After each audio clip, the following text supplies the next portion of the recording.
मेरे नाथ, मैं आपको भूलूं नहीं। हे मेरे प्रभु, मैं आपको भूलूं नहीं।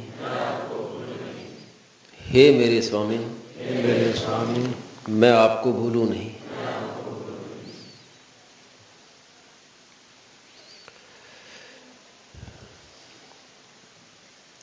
जिस समय साधक संजीवनी लिखी जा रही थी तो गीता का कर्म योग 3, 4, 5वां अध्याय ये चल रहा था।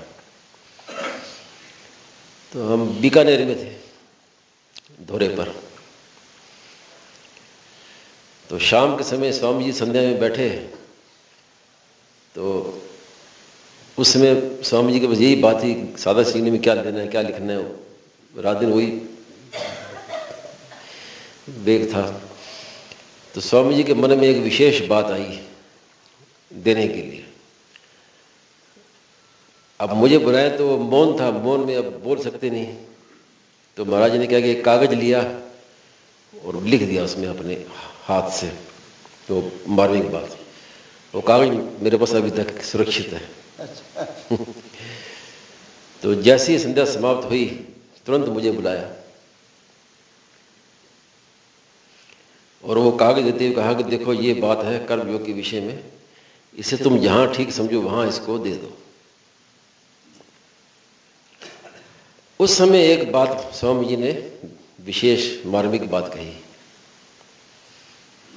कि अभी लोगों को पता नहीं चलेगा साधक संजीवनी के विषय में।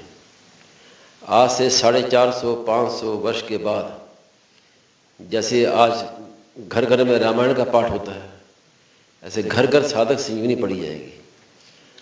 और किसी भी बात का निर्णय करना हो, किसी बात का निर्णय हो, तो उस समय जो विद्वान लोग हैं वो उस समय मेरी बात को प्रमाण माना जाएगा। ये बात उस समय स्वामी जी ने कही। और उस समय अगर वो जब कर्मयोग के विषय में वो खोज करेंगे तो उनको ये बात मिल जाएगी मेरी। इस इतनी दीर्घ दृष्टि स्वामी जी की थी।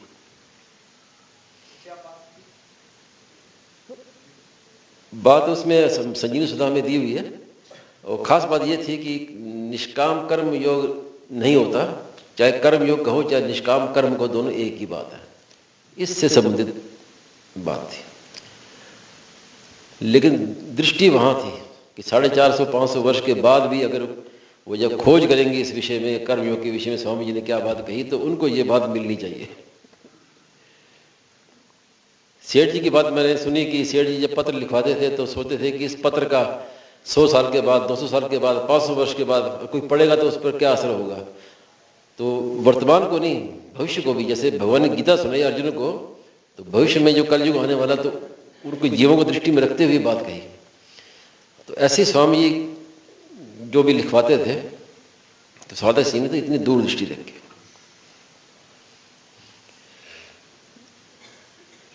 और साधक संजीवनी लिखते समय भी एक बात स्वामी जी ने विशेष कही कि इसको ऐसे लिखना है कि पढ़ने वाला मुक्त हो जाए। तो ये क्या है कि ये स्वामी जी का संकल्प था, क्योंकि महाराज जी के बचपन से ही ये बात थी कि सबका कल्याण कैसे हो। इतनी लगन किसी में देखी नहीं गई, किसी संत में, जितनी स्वामी जी में देखी जाती थी। तो जो उस भाव से भी स्वामी जी की जो भी क्रिया हुई है, चाहे वो पुस्तकें लिखवाई है या प्रवचन दिया, जो भी हुआ है, वो उसके पीछे संकल्प है कल्याण का, तो वो संकल्प काम करता है। एक बार मुंबई की बात है, स्वामी जी ने कहा कि जैसे भगवान ने गीता में कहा है कि न हम प्रकाश है सर्वस्य योग माया समावृता। भगवान अवतार लेते हैं तो योग माया से ढके रहते हैं, जिससे हर आदमी उनको पहचान नहीं पाता। वो समझते ही तो जैसे हम मनुष्य हैं, ऐसे ये भी एक मनुष्य है। तो जैसे भगवान की योग माया होती है, ऐसे ही संतों की योग माया भी होती है। संतों को भी हर एक आदमी पहचान नहीं सकता। तो पूछा फिर संतों को कैसे पहचाने। तो स्वामी जी ने कहा कि एक जगह है जहां संत प्रकट होते हैं, वो है संत की वाणी।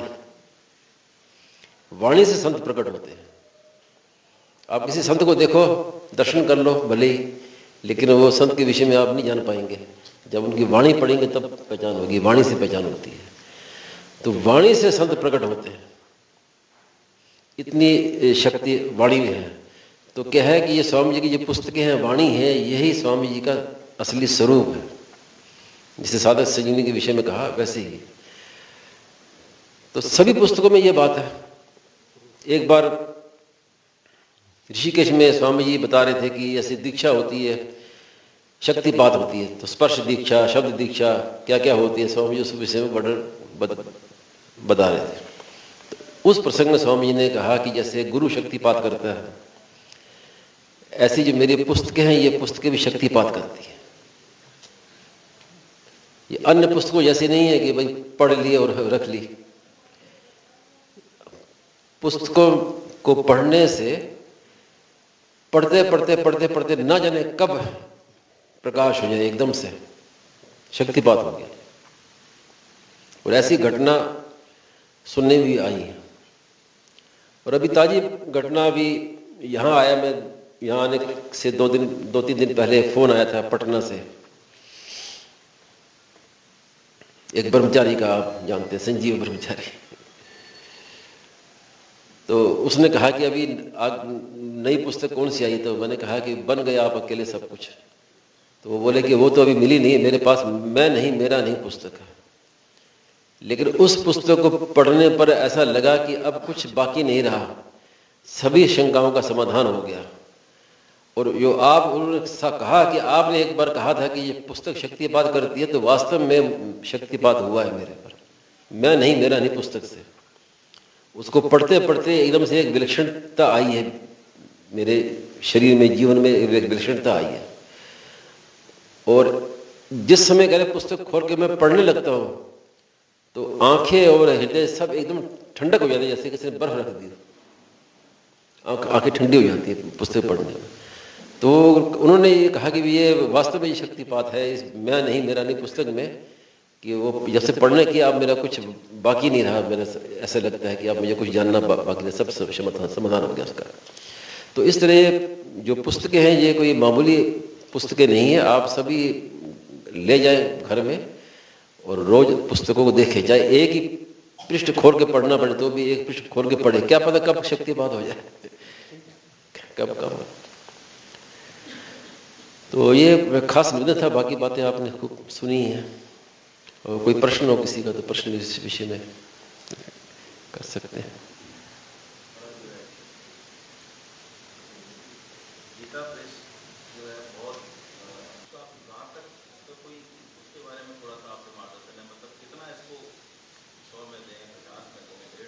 ये वो आपकी सामर्थ्य है, उसमें हम कैसे क्या बताएं।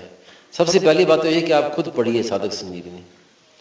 प्रचार तभी बढ़िया होगा कि आप खुद उसको पढ़ेंगे और फिर उसका प्रचार अधिक होगा। पुस्तक घर बजाने और फिर आपकी एक निवेदन है कि पुस्तक घर पे पहुंचाने के बजाय लोगों को प्रेरित किया जाए कि शाम से 1 घंटा ही पढ़ो, साथ सुनी पढ़ो, घर पर इकट्ठे होकर के मंदिर में, अपना घर में रोज 1 घंटा पुस्तक पढ़नी चाहिए। मंदिर में जहाँ लोग इकट्ठे होते हैं वहाँ शाम के सायंकाल थोड़ा सब कीर्तन, हनुमान चालीसा पाठ, साधक संजीवनी, चाहे आधी घंटा ही पढ़ो, लेकिन पढ़ो रोज, नियमित पढ़ो। तो इस ढंग की परंपरा ज़्यादा डालो, देश के अंदर, घरों में, शहर में, प्रांतों में ज़्यादा लाभ होगा, हर मोहल्ले में।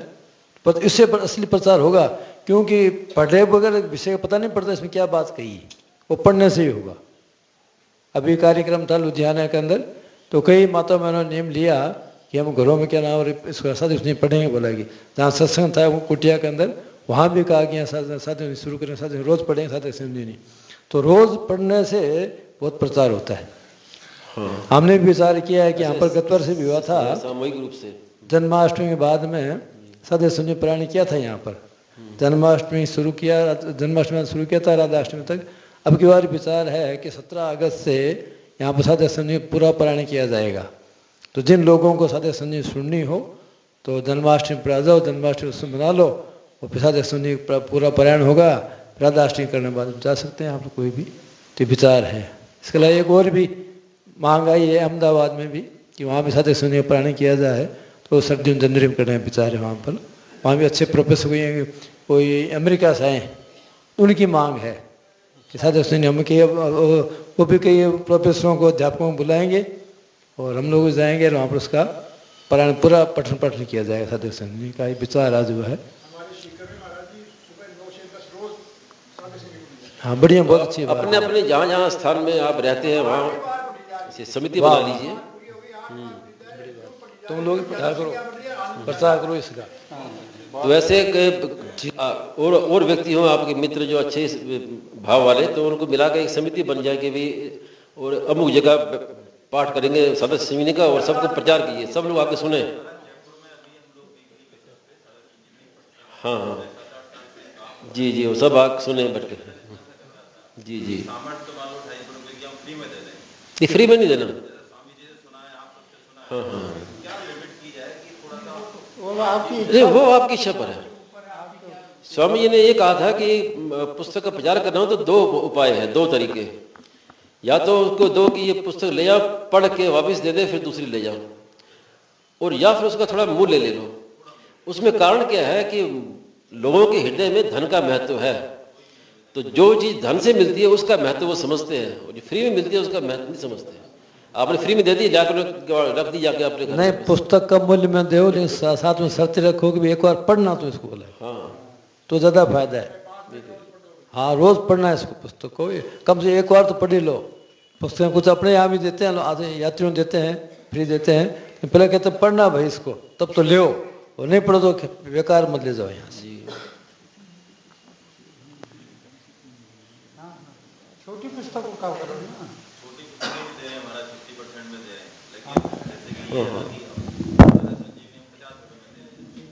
ठीक है, अच्छा क्या मतलब।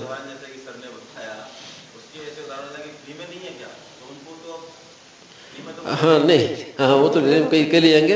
हाँ, कोई विशेष भाव वाला दिखे तो उसको कहो कि इसका, तो उसको ये कहो कि भी इसका मूल्य देना पड़ेगा। एक तो क्या मूल्य है कि पढ़ना है इसको, ये एक फ्री की बात भी है। एक बात थी, ऋषिकेश की बात कहीं थी, बात थी महाराज के पास में कोई आदमी था, तो साथ संजीवनी ले जाता कि महाराज हम लोगों को देते हैं पढ़ने के लिए, भावुक लोगों को, तो पैसा तो नहीं है, पुस्तकें दे। तो महाराज ने कहा ठीक ले जाओ। फिर किसी आदमी कहा कि महाराज ले जा करके लोग फिर भाई तो लोगों में बेचता है। मेरे सामने की बात है, कलकत्ता की बात है। हाँ, तो बेचता है बोला, मेरे सामने की बात है, गोविंद भवन में। तो महाराज ने कहा कि बेचता है तो ही लोग पढ़ेंगे, इसको बोला। एक व्यक्ति आया कि मैं प्रचार करना चाहता हूँ, आपके साधन संजीवनी का प्रचार करना चाहता हूँ, लेकिन मेरे पास सामर्थ्य नहीं, पैसा नहीं है, प्रचार करना चाहता हूँ। तो महाराज ने कहा ठीक है, क्या चाहिए, साधन संजीवनी मिल जाएगी तो मैं आगे करूँगा प्रचार। तो उस समय कमरे में वो गिनी तो 5-7 साधक थी संजीवनी, तो सातों साधक संजीवनी उसको महाराज ने कहा ठीक है ले जाओ। अब ले गया, अब 2-3 दिन के बाद किसी ने आकर कहा कि महाराज ने आपको ठग लिया उसने। कैसे? तो बोले कि वो तो साधक संजीवनी आपसे लेके गया और जाकर उसने बेच दी। तो स्वामी जी बोले कि ये मुझे मालूम था। स्वामी ने कहा कि ये मुझे पता था, ऐसा नहीं मालूम नहीं था, लेकिन मैंने सोचा कि आगे जिसको ये बेचेगा तो जो खरीदेगा वो तो पड़ेगा ही साधक संजीवनी, तो अपना तो काम हो ही गया, तो डबल लाभ हो गया। इसको पैसे की जरूरत है, उसके पैसे मिल जाएंगे, और आगे जो पढ़ने वाला वो पढ़ेगा, तो हमारा काम तो हो ही गया। कलकत्ते की बात। स्वयं महाराज से एक बार किसी व्यक्ति ने पूछा, मेरे सामने बात ऋषिकेश में, कि महाराज जी हम आप क्या सेवा करें, सेवा बताओ हमारे को। बोला आपकी सेवा। तो महाराज ने कहा भाई हमारी सेवा तो कुछ है नहीं है, हमारे तो खास गीता प्रेस की पुस्तकों का प्रचार करो, एक सेवा है, और गायों की सेवा करो। बोला ये हमारी सेवा है। दो मुख्य बात, गीता पुस्तक प्रचार प्रसार करना और गायों की सेवा करना, ये हमारी सेवा है खास। बोला और कुछ नहीं, और एक गरीब दिन दुखियों की सेवा करो।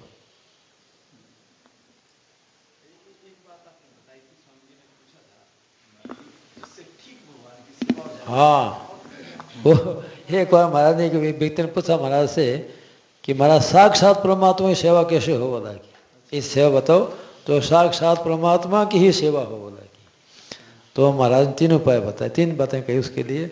एक तो ऐसा कोई संत हो जो एकदम त्यागी हो, कुछ नहीं रखता हो, भजन साधना करता हो, एकांत में रहता हो, कोई केवल भजन साधना करता हो, कोई रखता ही नहीं कुछ भी, एक समय भोजन में नहीं है, उसकी सेवा है। और भगवान की सेवा है बोला।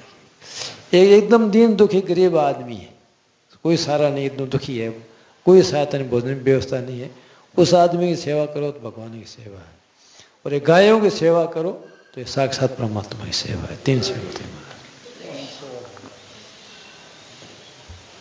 ये सब बातें कब होगी? परम पूज्य स्वामी जी महाराज के पूरे जीवन में कभी आलस और प्रमाद के लिए जगह थी? आप तो साथ में रहने वाले सब बाबूजी हुए, कभी आलस और प्रमाद कभी भी था क्या? और ये बात परम पूज्य स्वामी जी महाराज सुनाते थे कि यदि सुख भोगना है तो स्वर्ग में चले जाओ, और दुख भोगना है तो नरकों में जाओ, यहां तो केवल सेवा के लिए। ते प्राप्नुवन्ति मामेव सर्वभूति तेरता साधन, तो ते प्राप्नुवन्ति मामेव सर्वभूति तेरता। यदि यहां आपको रहना है तो सर्वभूति तेरते की भाव, क्योंकि जब सुख भोगने की इच्छा होगी तब भी तो सेवा नहीं होती। सर्वभूति तेरते की भावना कब होगी? हमारे जब सुख बुद्धि, हम तो अब आराम करेंगे, मौज से रहेंगे, ये भावना आते ही सर्वभूति तेरते की भावना खत्म हो जाती। और शरणानंद जी महाराज एक बात होते हैं कि यदि आप संसार में आए हो तो आपको सेवा करो, और सेवा नहीं करते हो तो आपका यहां पर रहने का कोई अधिकार नहीं है। आप चले जाओ मन बुद्धि इंद्रियों से अतीत, यहां रहने के लिए जगह नहीं है आपके। तो ये भावना जब हम कहीं जाते हैं, हमारे भीतर में सर्वभूति रहते की भावना है, तो जोड़े में ही ऐसी पुस्तक रखो, ऐसी छोटी छोटी पुस्तकों, रेल में बैठे बैठे किसी को दे दो, 4-5 आदमी पढ़ेंगे, वापस में बात करेंगे, उनको दे दो। ट्रेन में बड़ी अच्छा प्रचार होता है कि लोग खाली बैठे होते हैं और वो ये देखते हैं कि कुछ भी मिल जाए पढ़ने के लिए, तो अपने संत लोग क्या करते हैं, पेटी में पुस्तकें ले जाते हैं और ट्रेन में सब लोगों को, पूरे ट्रेन में, सब पूरी ट्रेन में सबको पढ़ देते क्या खुला रहता है सब जगह जाकर सबको एक और जहाज में जाते सामने का पुस्तक लेनी साथ में, और उन सबको देते, जो जो इच्छा करते उनको देते। तो वास्तव में मानव जीवन मिला है उस सेवा के लिए, सर्वभूति तेरते की भावना से मिला है। ये कल्याण का सबसे बड़ा सुगम तरीका। ये बात बढ़िया, जैसे संतोष जी है ना, सेवा करते थे, स्वामी महाराज इनकी कैसी युक्ति होती है कि ऐसा स्टिकर बनाएंगे, ऐसे वो कैलेंडर में देंगे, ऐसी ऐसी नई नई युक्तियां अपने आप होगी। क्यों? कि हमारा जब लक्ष्य ठीक हो जाएगा ना, सर्वभूति तेरते की भावना हो जाए, तो नई नई है जो तरीका वो निकलता जाएगा भीतर से। आप जो कह रहे थे ना कि रेल में बांटो, एक दफे का मैं सुनाऊं। महाराज जी कलकत्ते गए हुए थे ना, जो मतलब दिसंबर महीने में जाते हैं गीता जयंती पर, तो वहां से जब लौट रहे थे तो सवेरे की, वो दिल्ली आ रहे थे महाराज जी, तो सवेरे की 6 बजे की फ्लाइट थी कलकत्ते से दिल्ली आने की। तो मैं भी उसी फ्लाइट में, मैं भी कलकत्ते में ही था, गया था यहाँ से दिल्ली से, तो मैं भी उस साथ में आ रहा था महाराज जी के। तो उसमें मनमोहन जी थे, सब लोग थे, तो वो काफी पुस्तकें थी बहुत सारी। तो हमने क्या शुरू करा, हमने वो पुस्तकें लेके और वो फ्लाइट में, एयर बस थी बड़ी वाली, उसमें सबको बांट रहा हूं। अरे तो वहां ऐसा, मतलब फ्लाइट के अंदर पता ही ना लगे, ना तो किसी ने ब्रेकफास्ट करा, सवेरे कुछ भी सर्व नहीं हुआ वहां पर, और वहां लगे कि जैसे कोई सत्संग पंडाल होता है ना, ऐसा हो गया वो एरोप्लेन। और उसमें सब लोग, कोई इधर को आ रहा है, कोई उधर के। महाराज जी आ गए थे उस वाली क्लास में, तो बेचारे दर्शन करने के लिए, अरे महाराज जी बैठे यहाँ पर। तो पूरा 2 घंटे की फ्लाइट कलकत्ते से दिल्ली तक, पता ही नहीं लगा कि ये जहाज उड़ रहा है कि जमीन पर है, कहां पर है, बिल्कुल नहीं पता लगा। और कब आन के दिल्ली में लैंड कर गया वो, और सब पूरे प्लेन के अंदर ऐसा प्रचार हो रहा, हमको दीजिए, वो उठा, ये पुस्तक हमको दीजिए, ये हमको दीजिए, महाराज जी कहां हैं, उधर जा रहे हैं, इधर जा रहे हैं। मतलब एक हलचल मच गई पूरे प्लेन के अंदर। तो ऐसा संतों का प्रभाव होता है कि सबको, जैसे पुस्तक, छोटी पुस्तकें बांट दी सब ट्रेन में सबको, उसके बाद फिर वापस लेते थे उनसे। तो जो दे दिए दे दिए, कोई कहता है कि भी मैं रखना चाहता हूं, तो बोले तू रख ले। ऐसे करने देते। एक बार नवल राम जी महाराज ने, संतों का एक हाथ फ्रैक्चर हो गया, तो जयपुर में दुर्लभ जी अस्पताल में हमको भेजा, उनकी सेवा मिली, तो सेवा तो उनको करने जितनी कर लेते। बाद में हमारे पास समय बचता था तो संतोष जी ने वो पुस्तक लाके रख दी, तो पुस्तक रख दी तो वो जो डॉक्टर रात की ड्यूटी पे आते वो पुस्तक ले जाते, तो रात को पढ़े सवेरे वापस दे देते। और हर बेड जितने भी बीमार आदमी उनके पास में सहयोग रहते थे, उनके पास में पुस्तक, हर जगह पुस्तक। तो बड़े एक कारजू साहब वहां के अफसर थे कि ये तो अस्पताल रामद्वार बना दिया। अब हर जगह पुस्तक बड़ी पढ़ रहे हैं, वातावरण ऐसा हो गया वहां का, क्योंकि वहां दुखी लोग आते और जो बैठे रहते उनको बैठे रहने, और कोई काम नहीं, सेवा करने के बाद में क्या करें। हर जगह पुस्तक पढ़ी। मैं कि जहां जाता हूं, बड़ा अफसर था कारजू साहब, उन्होंने कहा कि जहां जाऊंगा गीता प्रेस की पुस्तक ही पुस्तक दिखती। रामद्वारा बना दिया। तो वास्तव में ये जब भावना होती है भीतर में, सर्वभूति तेरति की भावना, और अपनी सुख बुद्धि ही इन सेवा में सबसे बड़ी भारी बाधा है। हम आराम से रहे, हम सुख से रहे, तब सेवा नहीं होती। और स्वामी जी महाराज के जीवन में ये आराम शब्द से चिढ़ थी, ये सब जानते हैं। आराम शब्द स्वामी जी महाराज के जीवन में नहीं था कभी। हाँ, आराम शब्द से चिढ़ थे स्वामी जी के उस विषय में। दौरे में वो स्वामी जी का सर्दी के दिन थे, अब पाटे पर कंबल नहीं था, अब साथ वालों को ये था कि भी ठंड के दिन है, कुछ यहाँ कंबल बिछा दें तो कम से कम सर्दी का कम लगे। अब स्वामी जी से कौन गए, तो जब शाम के समय स्वामी जी बाहर निकले मिलने के लिए लोगों से, तो पीछे फिर कंबल बिछा दिया पाटे पर।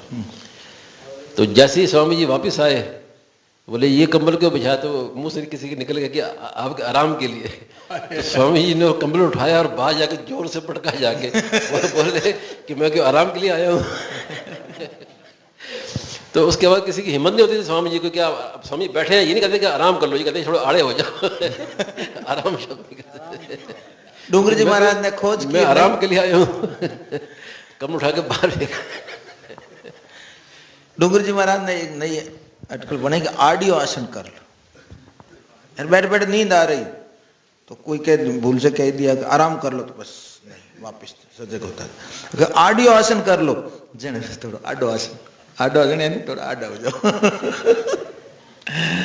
क्या आराम के टुकड़े करो, आराम के टुकड़े करो, यानी टुकड़े के आराम, आराम नहीं आराम, ऐसी भावना ही सर्वभूत इतरते की भावना होती है। उनके द्वारा ही ये सब, उनकी कृपा के कारण आज बैठ करके साधक आज चर्चा कर रहे हैं। और ये जो साल में जो 2 ये साधकों का बुलावा है, बहुत बड़े भारी लाभ है। ये जिनके मन में आई है, नवलाम जी महाराज, मातुर साहब, जितने जितने हैं, बहुत ही बड़ी भारी कृपा, दिल खोल के अपनी अपनी हृदय की बात सुनाए और सुने, इससे बहुत बड़ा लाभ होता है। जैसे ब्रह्मचारी जी ने बताया नहीं, एक दीपक दूसरा अंधेरा दूर कर देते, ऐसे बड़ा लाभ होता है इससे। वास्तव में स्वामी जी महाराज का जीवन ये बहुत बड़ी भारी बात है कि आराम के लिए जगह नहीं थी, और हम फंसे हैं तो इस आराम बुद्धि में ही फंसे। यही जीवित्व है हमारा, यही फंसावट है सबसे बड़ी भारी, कि हम आराम से रहें, सुख से रहें।